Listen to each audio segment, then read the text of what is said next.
champions? Quel sera celui du Real Madrid? Quel aura été l'écho, la résonance médiatique de la défaite de l'Olympique de Marseille hier soir face à l'Eintracht, ou encore le bilan de ce big match entre le Bayern et le Barça hier soir, la surprise Sporting Portugal? Il nous faut faire le point sur toute la presse internationale. C'est le cadre de cette revue de presse. J'espère que vous êtes en pleine forme, où que vous soyez. Bienvenue comme d'habitude à la maison, dans mon petit bureau pour ce point média. L'enseignement fort pour nous, c'est la défaite de l'Olympique de Marseille à domicile lors de cette deuxième journée. Et du coup, l'OM pointe, les amis, à la dernière place. 4e place de ce groupe D, emmené par le Sporting. La bonne surprise après une victoire face à Tottenham, on va y revenir.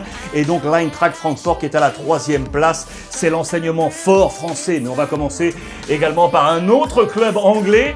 C'est Liverpool qui a repris de l'oxygène hier au bout d'un scénario absolument dingue. Victoire de Liverpool face à l'Ajax, 2-1 avec un buteur providentiel dans les dernières secondes. Il est là caché, c'est le petit Matip, servi par Tsimikas qui est là, qu'on va élever au plus haut. Matip top, les jeux de mots habituels à la une de toute la presse anglaise, mais regardez également la presse néerlandaise, le aïe aïe aïe. Et oui, aïe aïe aïe, parce qu'on y a cru du côté de l'Ajax. Regardez dans la presse anglaise, dans The Times, notamment, on nous fait part du plan de bataille qui était celui de l'Ajax. C'est ici pour vous montrer que le plan était très clair. On a tout misé, notamment en première mi-temps, sur Trent Alexander-Arnold.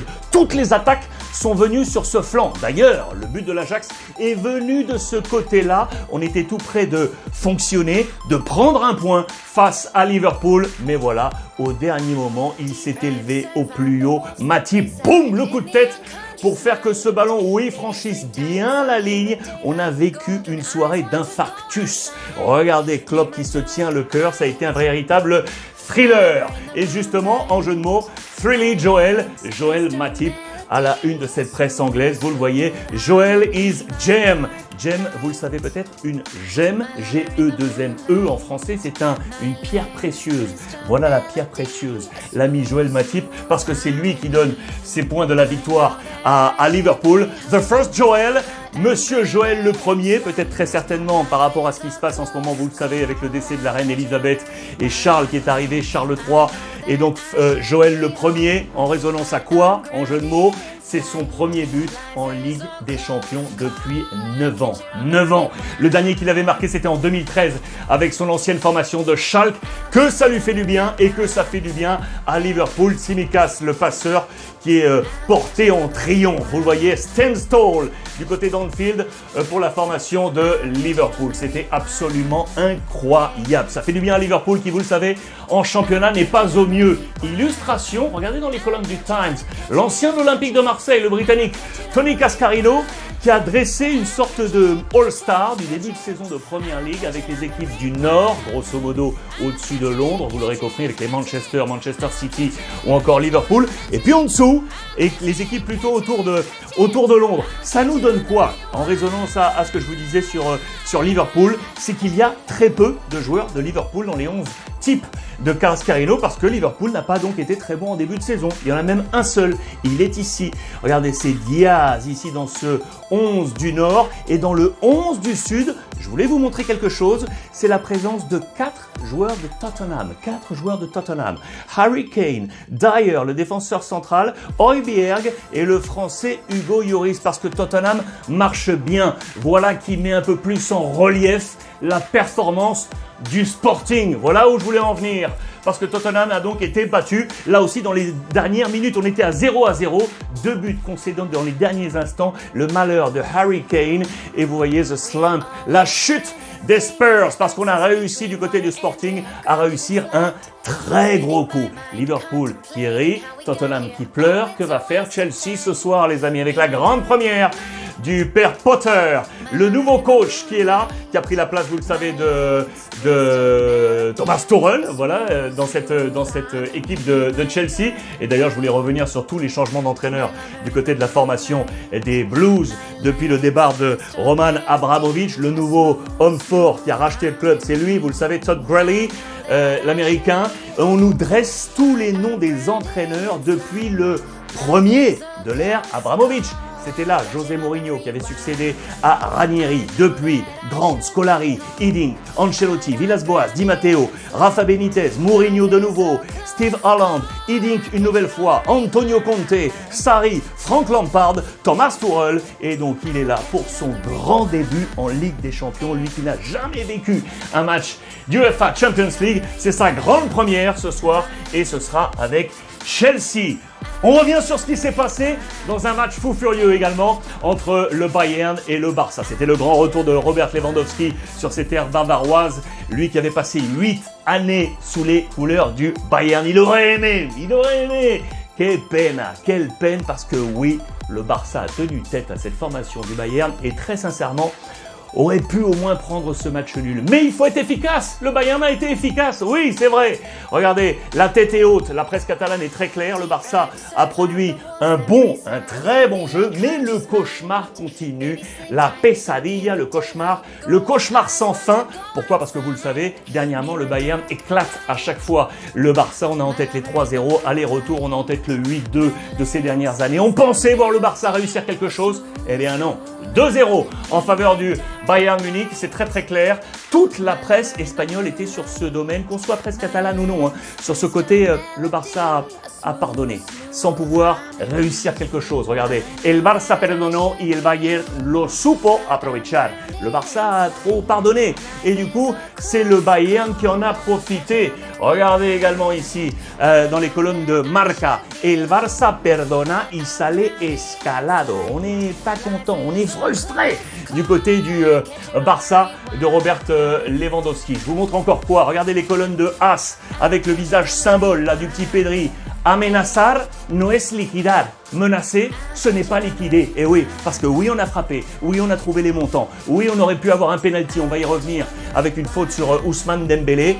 Mais ceux qui ont marqué, ce sont les Allemands. 2-0 pour le Bayern Munich. Regardez encore peut-être la presse Mundo Deportivo, l'autre presse catalane. Demasiado castigo. C'est peut-être un peu trop lourd. La peine est trop lourde pour ce Barça qui a montré quelque chose en attendant. Je vous montre les deux 11 de départ, les visages avec les Français qui étaient donc présents. Je pense à Koundé ici ou encore Ousmane Dembélé. Voici le visage du FC Barcelone.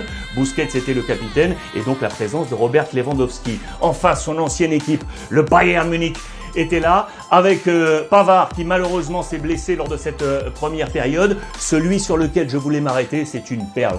Vous le connaissez, c'est le petit Jamal Musiala qui était là, numéro 42. C'est lui qui a remplacé quasiment poste pour poste Robert Lewandowski dans ce match et qui a été élu MVP.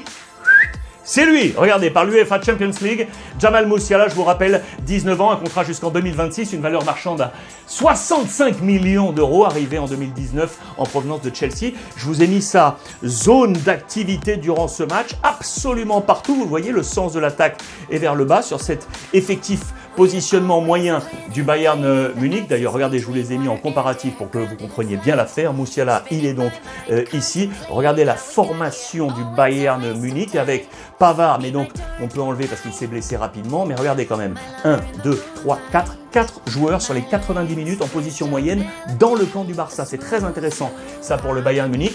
De l'autre côté, le Barça, plus en mode sapin de Noël, un petit peu, comme ça, vous le voyez, avec les défenseurs, Xabi Alonso, Christensen, Araujo et Koundé, Busquets devant la défense, Pedri, Gavi, Dembélé qui est vraiment entré davantage dans l'axe, alors que Rafinha a davantage pris le côté et Robert Lewandowski était devant. Voici les deux équipes du Barça, celle qui a démarré donc et celle qui a terminé ce match pour voir les changements de Xavi dans ce match. Changement en défense avec Eric Garcia qui a remplacé Christensen, vous le voyez ici. Changement au milieu de terrain, Kessié qui est entré à la fin à la place de Busquets, De Jong également à la place de Gavi, et puis devant, changement également, Lewandowski est bien resté, mais Dembélé avec Ferran Torres, et puis Ansu Fati à la place de Rafinha. Voici les changements de Xavi. Les notes dans ce match, avec d'un côté les notes de Marca en comparaison avec celles de Sport. Concentrons-nous sur les notes du Barça peut-être pour voir les meilleures, elles sont où. Je note au passage des 3 sur 3 ici de Musiala, je vous l'avais dit, ça a été le mieux noté dans cette rencontre. La comparaison avec les notes de Marca et les notes de Sport pour voir quoi. Dembélé a pris un 5 5 pour Dembélé. On va y revenir. Les bonnes notes, elles sont pour Koundé qui a pris un 7. Gavi et Pedri, 7 au milieu de terrain, vous le voyez. Robert Lewandowski, pour son retour, a pris un 6 sur 10. Xavi, pour sa gestion du match, aura pris un 6. Vous le voyez. Ousmane Dembélé, 80 minutes de jeu. Aucune frappe cadrée. Ça, c'est un peu moins bon. Une seule frappe et elle a été contrée. Et là où normalement il apporte dans son impact, c'est dans les dribbles, bien évidemment. 10 dribbles tentés, 3 seulement réussis avec les stats offertes. Et je vous montre la zone d'activité d'Ousmane Dembélé, vous l'aurez compris, un peu partout, mais davantage centré sur la position moyenne, parce qu'il a été autant sur le côté gauche que là-bas sur la droite. Donc du coup, la moyenne, elle est ici pour Ousmane Dembélé. J'ai choisi cette photo en illustration avec Alphonso Davies parce que selon la presse, et selon moi, très sincèrement, il y avait pénalty. On était à ce moment-là à 0-0. Il est entré sur le côté droit de la surface. L'action est ici pour les colonnes de Mundo Deportivo. Il y avait pénalty. Voilà pourquoi Xavi n'est pas content du tout. Il est rentré fâché parce qu'il estime que hier soir, ce Barça aurait pu battre ce Bayern. Il attendait mieux voir la victoire. Il voulait frapper un grand coup. Il l'a fait pour l'instant sur la scène nationale. Il voulait le faire sur la scène européenne. Ce ne sera pas pour cette fois défaite 2-0. Mais la manière était là. C'est assez intéressant. En conclusion, vous l'aurez compris, regardez ce dessin humoristique dans les colonnes de Mundo Deportivo. Xavi qui prend un knockout, un KO avec le ballon de la Ligue des Champions qui vient le heurter au niveau du visage. Ça sera le sourire pour la conclusion de ce match du Barça. L'Olympique de Marseille, là aussi c'est compliqué. Regardez la une de la Provence, à bout de souffle pour les Marseillais, avec l'attitude, vous le voyez, face aux joueurs en noir là, de l'Eintracht Francfort, les Allemands. Je vous rappelle le classement que je vous ai montré à l'entame. Marseille est dernier, les amis. Marseille est dernier. Marseille a été trop loin du compte dans les colonnes de la Provence. On va y revenir. Payet, l'icône déchue, parce que Payet était là. Match raté pour l'international tricolore. En attendant, c'est la pensée de nos confrères de la Provence. On va y revenir avec les notes. Regardez également le papier du quotidien L'Équipe, le quotidien national, déjà mal barré quant à la position au classement pour les joueurs de l'Olympique de Marseille. Un trio, zéro danger sur les choix de Tudor qui, on a eu mal, les choix de Gerson, Payet et Sanchez pour occuper le flanc offensif. Cela n'a pas marché du côté de l'Olympique de Marseille. Les notes sont très très claires. Regardez celle de L'Équipe tout d'abord, avec justement ses hommes offensifs. 2 sur 10 pour Gerson, 3 pour Alexis Sanchez et 2 sur 10 pour le capitaine Payet. Ça c'est chaud. 3 pour Valentin Rongier. Vous voyez que les notes sont très difficiles pour l'OM, avec un 3 également pour Balerdi. Je vous ai mis en comparaison les notes de la Provence. Elles sont, il y a 3 experts, 3 journalistes de la Provence, un joueur qui est au stade, deux journalistes qui sont au stade et un qui regarde tout ça devant sa télévision. On combine les 3 notes et on en fait une moyenne. Regardez les notes.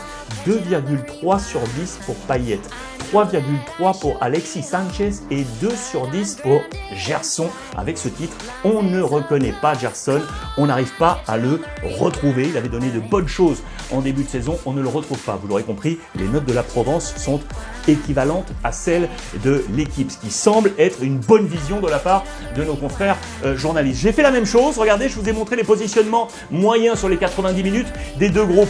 Marseille ici qui attaque vers le bas. Regardez les positions et notamment intéressant, regardez Gerson qui est ici et Klaus. C'est Klaus qui est entré de sa position de latéral en position intérieure et plutôt Gerson qui est sorti, alors que de l'autre côté, on a respecté le couloir avec Nuno Tavares qui a pris son couloir, Alexis Sanchez, Payet. Inquiétude très sincèrement pour l'Olympique de Marseille face à ce bloc de l'Eintracht Francfort avec Götze, le grand nom du football européen. Et donc le symbole peut-être de cet échec, c'est donc Dimitri Payet qui est, selon nos confrères, passé à côté de ce match. Je vous le rappelle, il était donc ici avec son numéro 10 et voici sa zone d'influence. Vous le voyez, elle est assez faible sur l'intégralité de sa prestation. Ça va être compliqué pour relever la tête maintenant du côté de l'OM, à suivre dès le week-end prochain en championnat, à suivre avec les copains de Free Ligue 1 et l'application